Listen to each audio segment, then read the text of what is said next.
Hello everyone, I'd like to thank you for tuning in. I want to start today's presentation by asking you a question. If you had the ability to stop one cluster headache attack for one patient, would you do it? Remember your answer. We're going to come back to this later. This presentation has three main objectives. First, we're going to talk about science. We're going to discuss some of the things that are at the cutting edge of research in the battle against cluster headaches. Next, we're going to talk about empowerment and the things that individual cluster headache patients can do to help themselves in the battle against this disorder. And finally, we're going to talk about hope, the reasons we have to be optimistic for the future in our fight against this disease. First, I'd like to tell you a little bit about myself and why I'm doing this presentation. I got my first cluster headache attack in 2009. I was at work, sitting in my office, and it came on with no warning. Like most of you, when you got your first attack, I just assumed I was dying. The pain was that intense. In fact, the pain of this first attack was so bad that I decided to do nothing. My first thought was to drive myself to the hospital and seek medical attention, but I knew I would never make it. So the thought that popped into my head was, I might as well just stay here and die. Although the pain eventually subsided, I would quickly learn that this wasn't going to be an isolated attack. I was getting one attack per day, then two, then three. It finally led me to seek help from my doctor. I was fortunate in that I have a very old school doctor who was able to quickly diagnose me with cluster headaches. Dr. Klug took one look at my symptoms, ran through a booklet, and he looked at me and said, "It sounds like you have something called cluster headaches." I said, "Well, thanks, Doc. What is that?" Dr. Klug looked directly at me, shook his head, and said, "I don't know, but it sounds like it really sucks." I had no idea how right he was. At this point, I was so happy to be getting medical treatment, and I just knew that my time with these headaches was almost over. The first prescription I was given was for high-dose indomethacin. I took this for about a week, and it did absolutely nothing for my cluster headaches. When I went back to the doctor and told him this, he looked directly at me and said, "I know it wasn't supposed to do anything for them." Come to find out, the indomethacin was just a diagnostic tool, but the doctor wasn't going to bother to tell me that. This started me down the path of some conventional medical treatments. The first prescription I was given was a prescription for an old school migraine medication called Cafragot, just a mixture of caffeine and ergotamine. Had a little bit of effect on my cluster headaches, but not enough, and the pain was just becoming unbearable with an average of about 3 to 5 attacks per day. So I went back to the doctor, and I said, "Doc, we have to do something better than this." I walked out of his office then with a prescription for a prednisone taper. I knew nothing about prednisone. I started taking the pills. After about a week on the prednisone, miraculously, my cluster headaches were gone. But I had also gained about 20 pounds. I hadn't slept in the entire week, and I was becoming irritable. That's when I found out that I couldn't stay on the prednisone. I had to come off of it slowly. And I started to taper off the prednisone. That's when the cluster headache attacks came back, and I decided that the attacks and the prednisone were equally evil, and I would just try to live with the attacks. This lasted several months until the pain just became absolutely unbearable. I couldn't take it anymore, and I got to the point where most cluster heads eventually arrive, and it was that decision whether or not I wanted to carry on life like this. This is the motorcycle I was riding the day I decided to end it all. I was riding this motorcycle on Interstate 376 to my home after work, and when I made my decision, I decided I was going to ride into a bridge abutment at 137 miles an hour. I distinctly remember the 137 miles an hour because at the last minute when I decided to call off this attempt, I looked down at my digital speedometer and it read 137. So I can imagine if I had decided to carry through with it and ride into that bridge abutment that there wouldn't have been much left. But for some reason, I decided at the last minute that I wasn't going to go through with this. I was going to turn and fight this thing. I actually consider myself fortunate that I ended up with a bad doctor at this point because I never received any of the typical frontline preventative or abortive medications for cluster headaches. I was never on verapamil. I was never given any form of sumatriptan. I was never on high-flow oxygen. So, therefore, I suffered from the get-go. And I think if I had been given some of these frontline pharmaceuticals, life may have been a little bit better. But because I was in so much pain, I was incentivized to seek out the alternatives. In late 2010, through an internet search, I stumbled across this group called Cluster Busters, advocating for alternative therapies. And at first, I was incredibly skeptical. These seemed like a bunch of crazy hippies advocating the use of psilocybin and other illegal drugs, and it made no sense to me. But I was desperate. So after months and months of debating and arguing with some of these people, I took it upon myself to research some treatments, and I dipped my toes in the water of alternative treatments, and I started with Revea corymbosa seeds. Very simple, easy to order, inexpensive, legal for the most part, and grinding these up and extracting LSA from these seeds was a fairly reliable alternative treatment. So I got myself 70 of these seeds, I ground them up, soaked them in water for a couple hours, I gagged down the resulting sludge, and it was a horrible thing. And I got 11 days of blissful, pain-free time from my cluster headaches. And that was the first time since that very first attack that I had actually had a day off, let alone almost 2 weeks.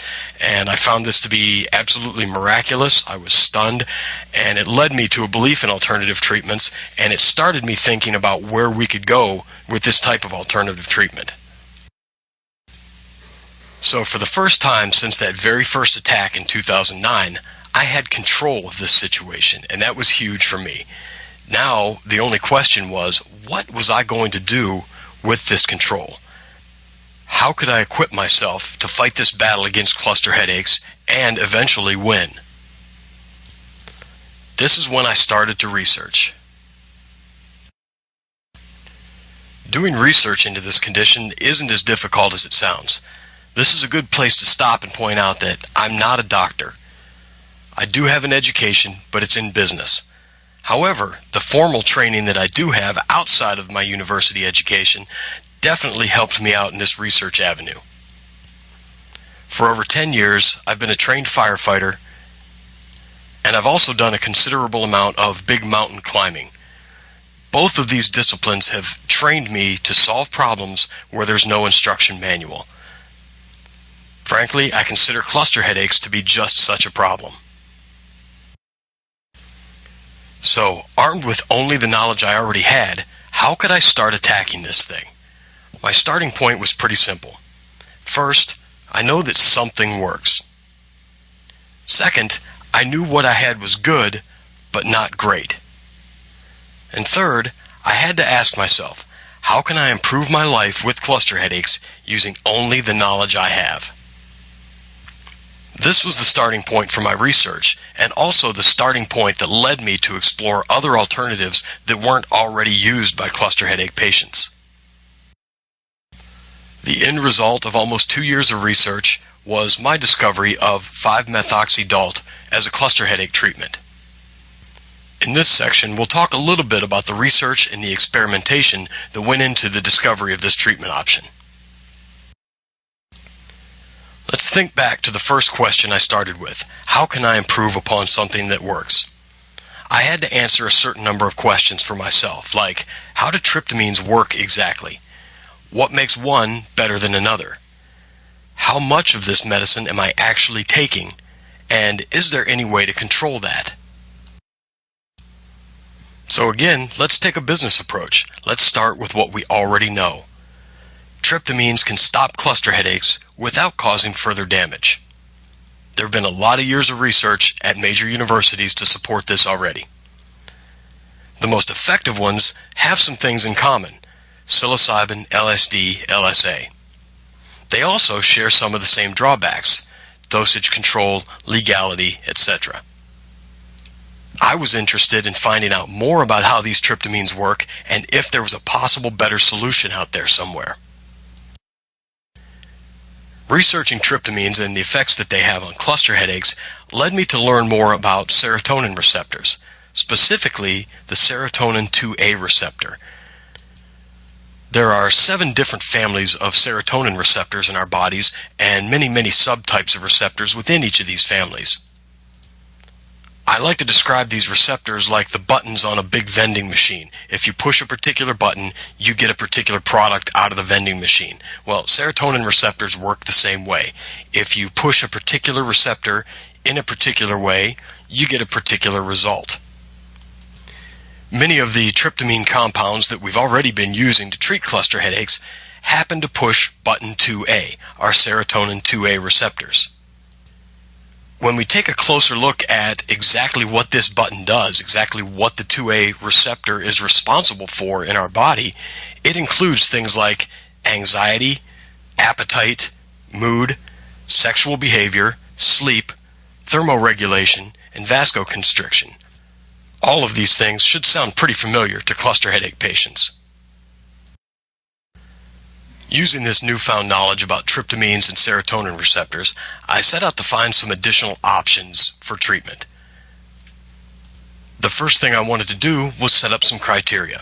I was looking for one or more substances that would do the following. It had to provide effective relief from the pain of cluster headaches. It was important that I be able to control the dosage. I wanted there to be minimal to no side effects.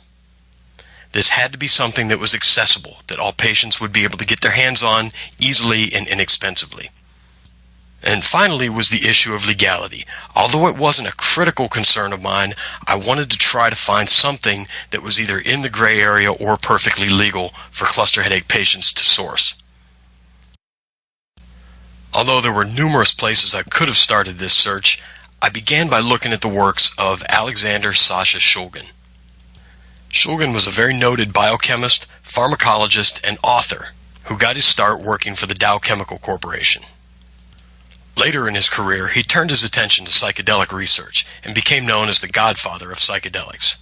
Shulgin first introduced MDMA-assisted psychotherapy to his psychologist colleagues.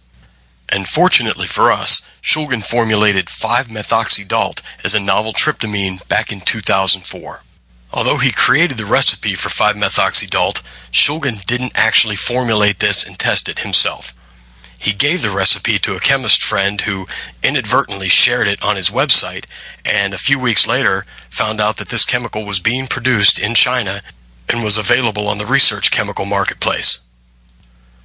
5-methoxydalt never gained much of a following in the research chemical or recreational marketplace because it simply doesn't have a lot of side effects.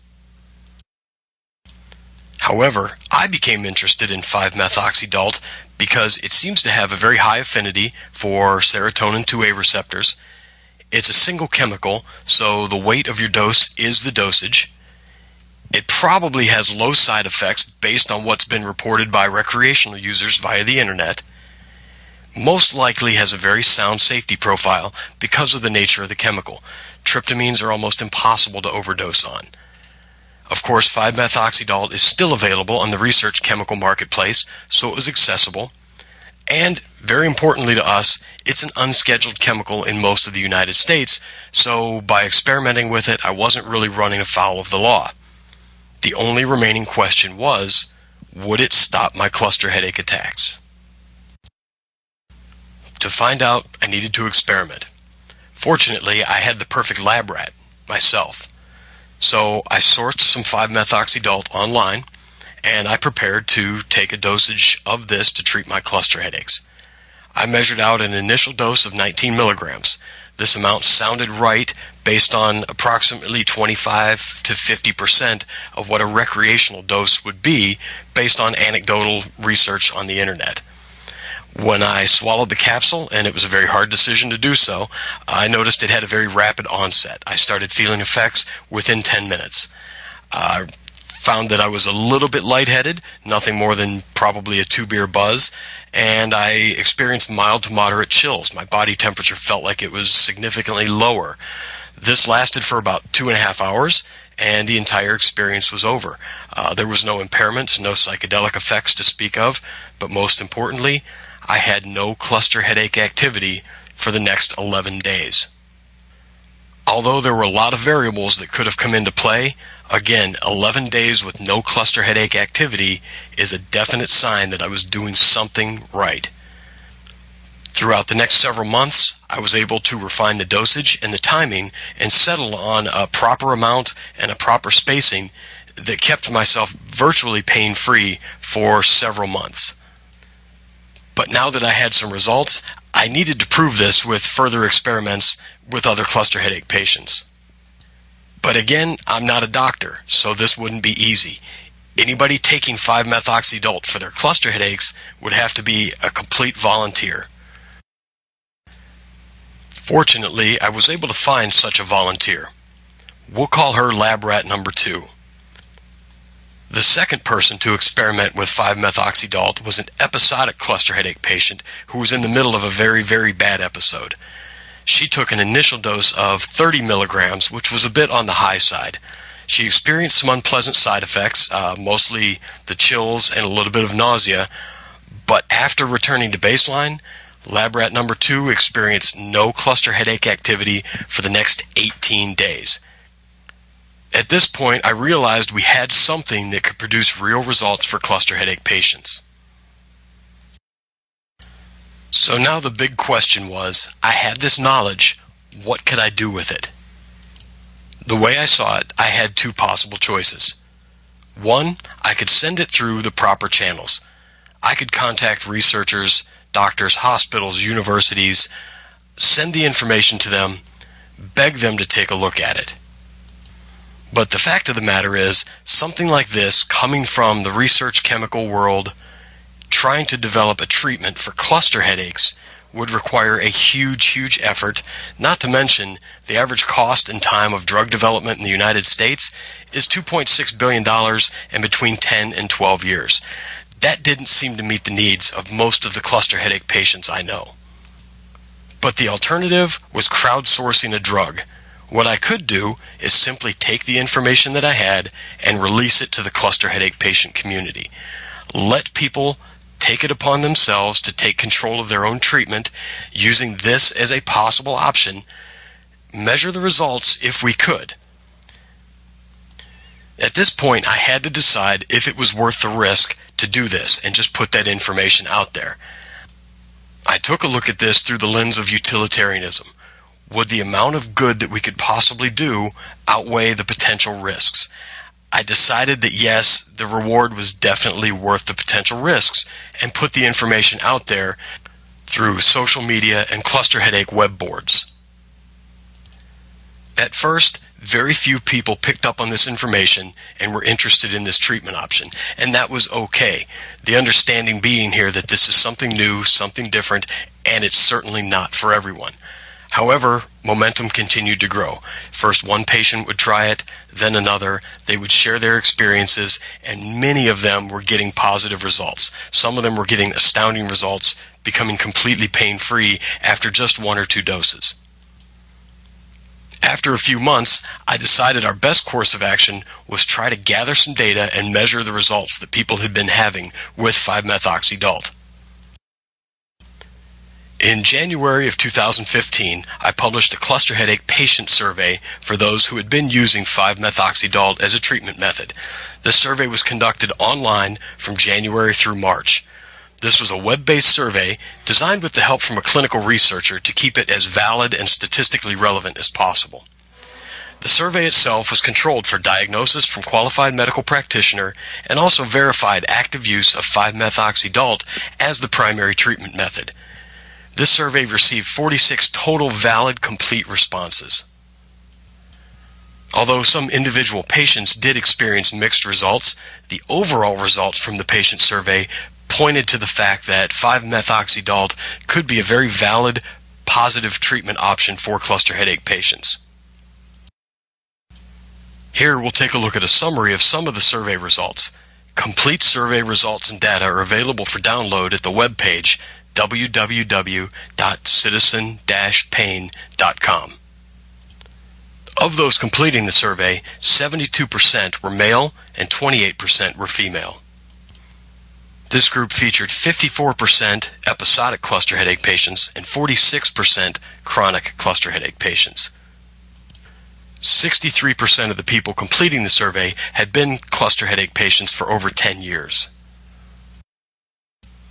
When asked why they chose 5-methoxydalt as a method of treatment, 39% responded that the negative side effects from previous treatments made them seek new treatment. 30% reported that their previous treatments had stopped working. 24% reported that previous treatments had never worked. And 7% reported that the financial cost of previous treatments was too high. Patients were asked about side effects. The most commonly reported side effect was a perceived lower body temperature, reported by 41% of patients. Dizziness or nausea was reported by 22%. Some indigestion or gas was reported by 11%.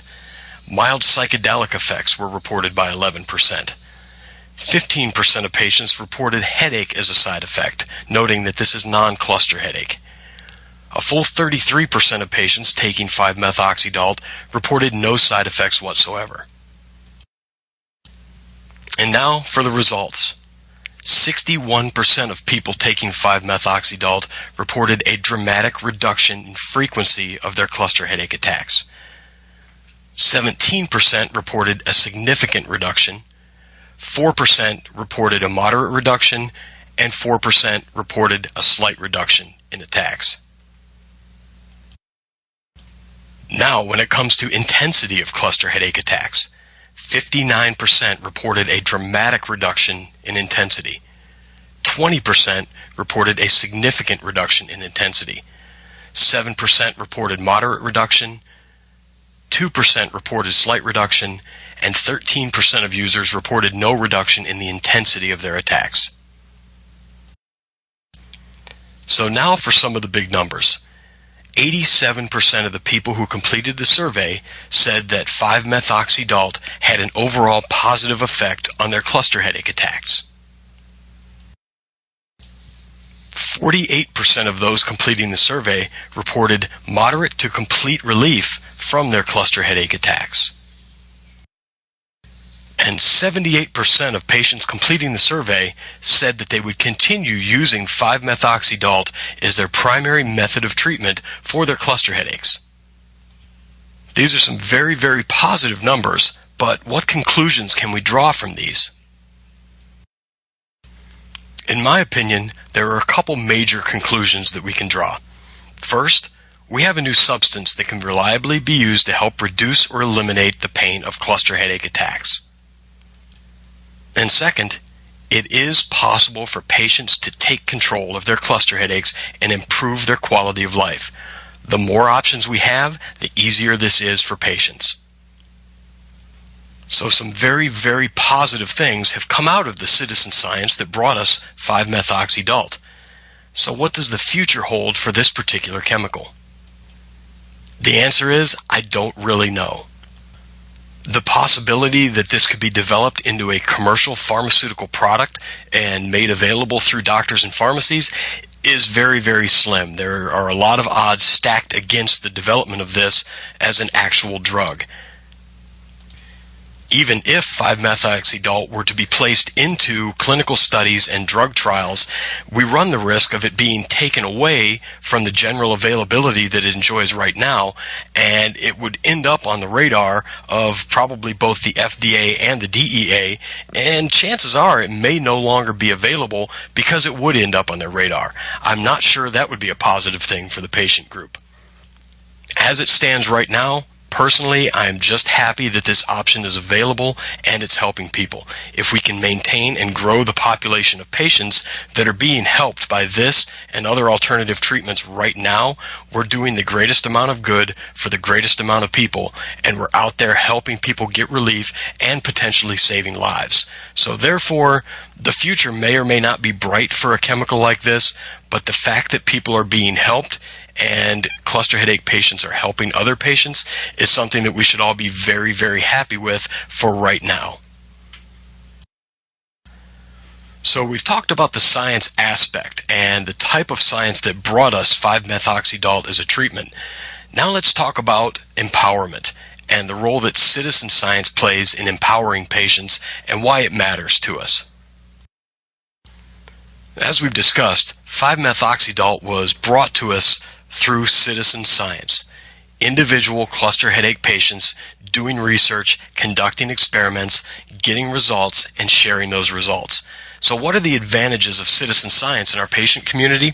Well, there are several of them. One, there's no permission required. I did not need to go out and get anyone's permission to conduct experiments on myself, on my own cluster headaches. Second, there was no budget. The first experiment into 5-methoxydalt as a treatment probably cost less than $100 total. Third, there's no expectation to publish. I wasn't looking to publish in a peer-reviewed journal and get famous. I was looking to stop my cluster headache attacks. Having no expectation to publish or create positive results to generate funding takes off a lot of pressure, and I was able to simply focus on what I was trying to accomplish. Fourth, there were no roadblocks. There was nobody standing there to stop me from experimenting on my own cluster headaches in my own home. The only thing involved was systematic observation, measurement, and experiment, and the formulation, testing, and modification of a hypothesis. Those of you who have studied a little bit of science know this is the dictionary definition of the scientific method. Do you know who has permission and authority to conduct the scientific method? Every last one of us. That's why citizen science is so important. We don't need permission to do this type of research. If you'd really like to know why citizen science is so important to cluster headache patients, here's a great example. It wasn't that long ago that I read about some research that was being conducted at a major university, and I thought that there was a possibility that the research was applicable to cluster headaches. So I sent an email off to the research lab. A couple weeks later, this is the text of the email I received in reply. Now, I won't bother to read all of it to you, but essentially what they're saying is, thank you for your inquiry and your interest. We believe that there's potential to work with cluster headache patients. However, here is what we need if you want us to work with cluster headache patients. We expect you to conduct the experimentation and the research in our name, to pay us to review your research and the results of that research, to publish that research, and when that research is published, by the way, you will credit us back for that research. So basically, what this major university is saying is, yes, we would really like to help out cluster headache patients with this technology that we are already testing.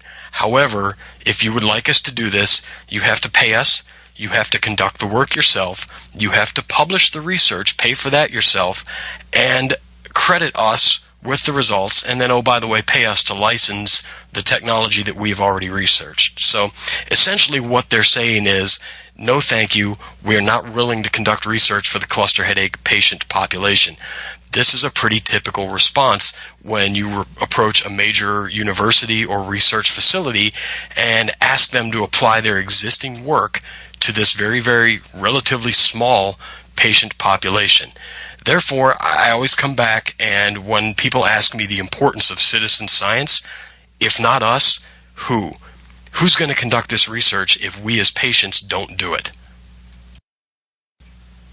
Another important thing about citizen science is it can accelerate the pace of research, and for us with cluster headaches, it can accelerate the pace to which we find relief and eventually find a cure for this thing.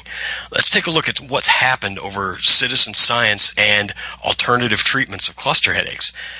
It was back in 1998 that someone first reported that they had used a particular tryptamine at a concert and reported that their cluster headaches disappeared. Well, obviously, this was met with some skepticism and much discussion in online communities. In 1998, the internet was not as robust as it is now.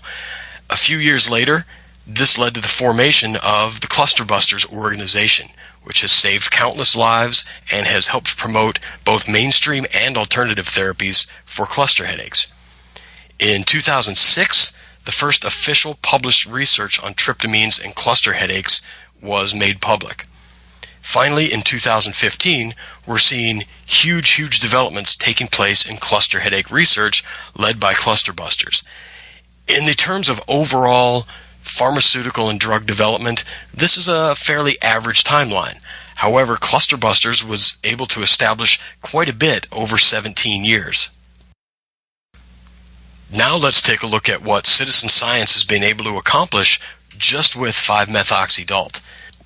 It was back in September of 2013 that I first formed a hypothesis about synthetic tryptamines and cluster headaches, which led me to find 5-methoxydalt among other compounds. In November of that same year, I began experimenting using 5-methoxydalt.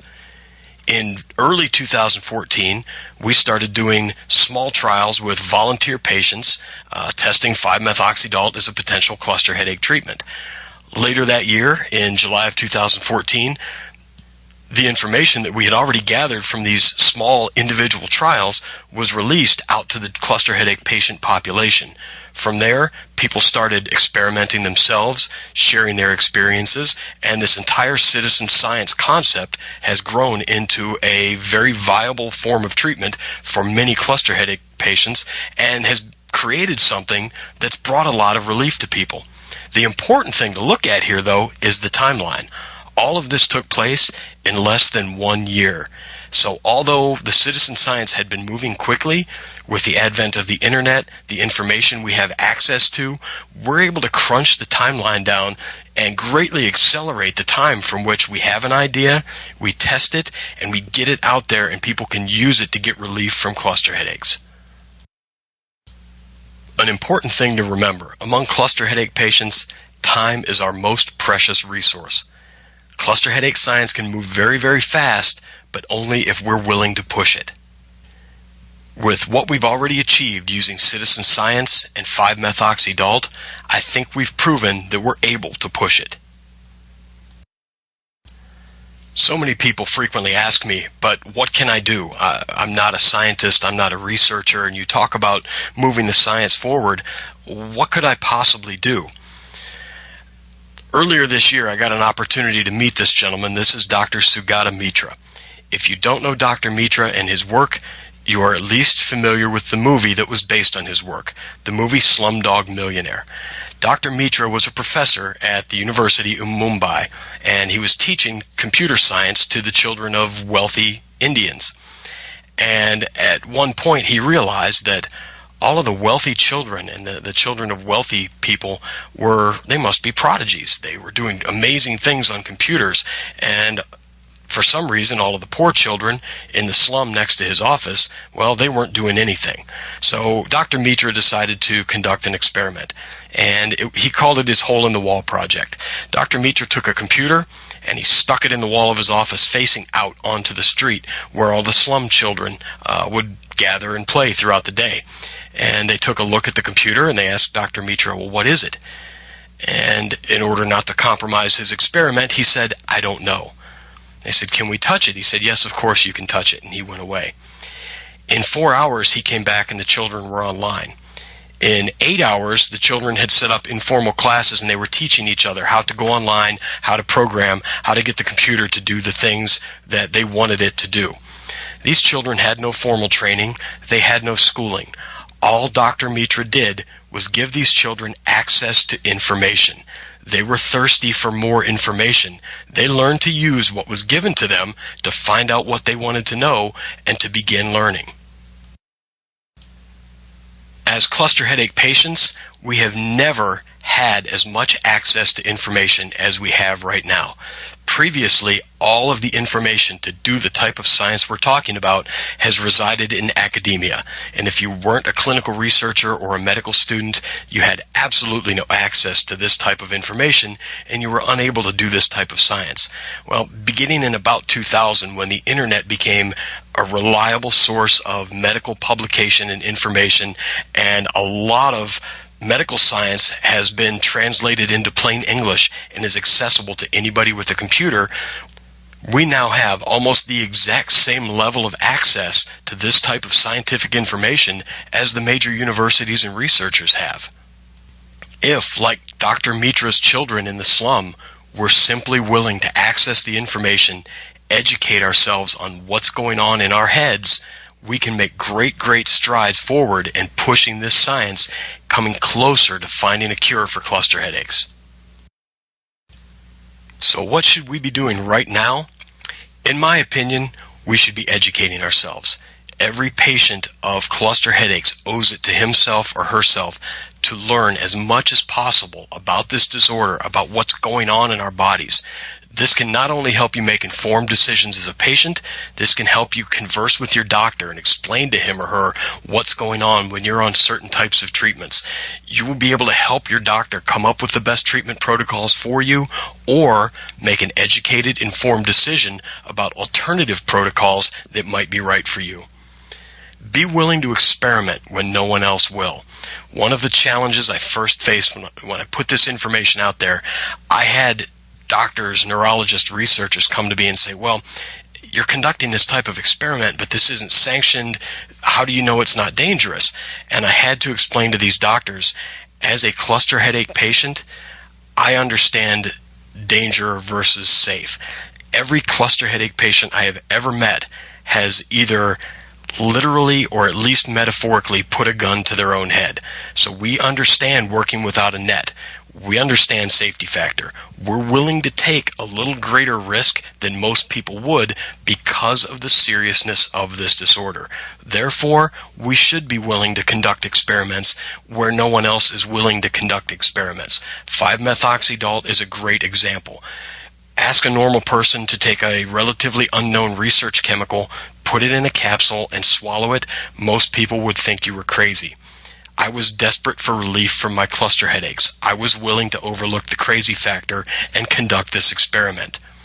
Probably most importantly, learn from each other. We can educate each other. There's a great deal of knowledge amongst the 300,000 cluster headache patients in the U.S. alone that have not only been treating their cluster headaches themselves, some have been under the care of doctors, some have done a great job treating their headaches, some still suffer. We owe it to each other to lend a hand, help that next person up to where we are right now. Probably the most critical thing any of us can do, stop being afraid. Cluster headaches instill a great deal of fear in all patients because of the pain, because of the unpredictability. None of us has been able to turn the corner until we stop, look this disorder straight in the eye, and make the decision to fight back. That's the absolute most important decision you can make, and whatever form that fight takes, make the decision to fight back. Stop being a victim of cluster headaches. I always say cluster headaches is a bully of a disease. If you back up a step, it will take 2 steps. If you give it an inch, it will take a mile. Like any other type of bully, the best way to deal with it is to punch it in the face, and punch it in the face repeatedly. Now's the time to stop being afraid of cluster headaches and fight back. For those of you who might be interested in citizen science and would like to start fighting back right now, here's a place you can start. Noticed a little over a year ago that people that are nocturnal only, that only get their cluster headaches at night, they seem to be different somehow. And I had an opportunity to speak to one at the Cluster Busters conference a couple years ago, and this gentleman was one of the few people taking sodium oxybate, or Xyrem, for his nocturnal cluster headache attacks. And one of the things that I found very unique about this was the dosage. He was taking very, very high doses of Xyrem, which is a very tightly controlled, potentially dangerous drug.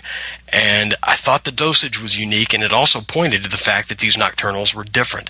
So we started looking into a very similar substance, but without the dangerous side effects, and that substance being phenibut. This is beta-phenyl-gamma-aminobutyric acid. It's a phenylated form of gamma-aminobutyric acid. And we started looking at dosages of this. This stuff is readily available. Bodybuilders use this as a supplement. It's perfectly legal. It's just sold as a supplement. We had a couple cluster headache patients who were nocturnal only begin taking higher doses in the 1 gram, 1.5 gram, up to 2 to 2.5 grams per night of phenibut. One of the patients received a decent amount of relief. The other one was able to end her cycle. An episodic was able to end her cycle of nocturnal cluster headaches by taking phenibut. This was research that hasn't been done yet. I'm throwing this out there. Hopefully somebody will pick it up and run with it. I think there's some value to beta-phenyl-gamma-aminobutyric acid for nocturnal cluster headache patients. If anyone would like to conduct an experiment using phenibut and you happen to be a nocturnal cluster headache patient, remember what we said back at the beginning when we started talking about citizen science. You don't need anyone's permission to do this. You don't need much of a budget to do it. This stuff is relatively inexpensive. Most importantly, you don't need to go out and recruit lab rats. If you happen to be a nocturnal cluster headache patient, you can be your own lab rat. I have absolutely no objective data to back up whether or not phenibut will work for nocturnal cluster headaches.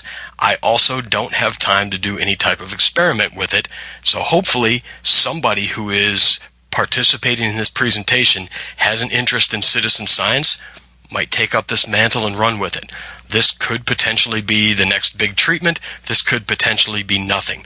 But the only way we'll ever find out is if somebody tries it. As we look forward to next year, what does 2016 hold for citizen science and cluster headaches? First, I'd like to issue a challenge to make citizen science a recognized discipline for cluster headache research. I believe it should be part of every conversation we have. Where are the patients taking the science? What type of research are the patients able to do and drive forward? Eventually, this should carry some legitimacy within the medical community. We've already been able to push the science just as far as the medical community has. There may come a day when we surpass them. This type of citizen science can help us be recognized and can help us push the medical community forward towards a cure. Second, I'd like to issue a challenge to everybody who is participating in this presentation. Fill this spot. I would love to come back year after year at the Cluster Headache Conference, at any other types of meetings or cluster headache gatherings, and speak on behalf of citizen science. I would be much happier if one of you would fill that spot instead.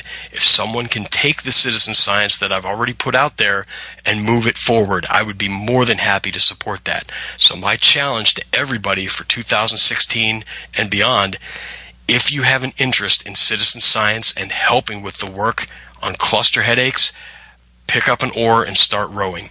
Get to work, move the citizen science forward, and do everything you can to share the information you gather with the rest of the community. Now we've talked about 2 of the 3 key objectives of this presentation. We've discussed the science, we've talked about the empowerment of citizen science. That brings us to the 3rd main objective, hope. Understanding that we're not all scientists, we do all have one thing in common, and there's a key takeaway that we should all share from this, and that is hope. I want to use a movie reference to explain why all cluster headache patients should have hope. Back in the mid-1980s, there was a movie that came out about a group of military commandos that were sent to the jungles of South America, and while they were there, they came under attack by this creature. And this creature was vicious. This creature was invisible. It attacked them at random times, day or night. All of this should sound very familiar to cluster headache patients. During one major battle with the creature, however, once the battle was over, a girl from the village came to the military commander and said, I think you hurt it. And he said, what do you mean? And she said, after the battle, its blood was on the leaves. I think you hurt it. And at this point, the character of Dutch, who was played by Arnold Schwarzenegger, turned to his men and he said something very profound, and I think it's something that all cluster headache patients should remember. He turned to his men and he said, if it bleeds, we can kill it. If it bleeds, we can kill it. That's the attitude we now need to take with cluster headaches. We've proven that it bleeds. We've hurt it. If it bleeds, we can kill it. So let's kill it.